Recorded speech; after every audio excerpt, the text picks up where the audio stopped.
as well. Rachel. Thanks so much, Caroline.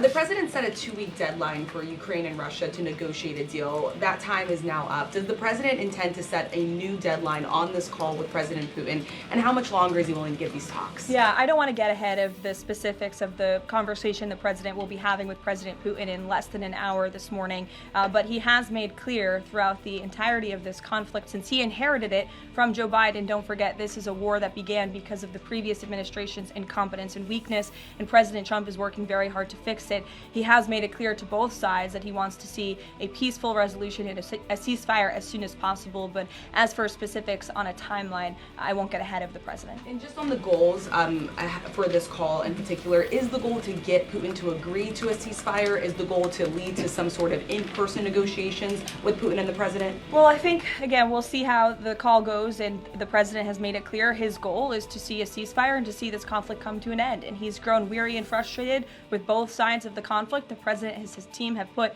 an enormous amount of effort in solving this very complicated war that, again, began because of the last administration's weakness. Does he still want to meet Putin personally?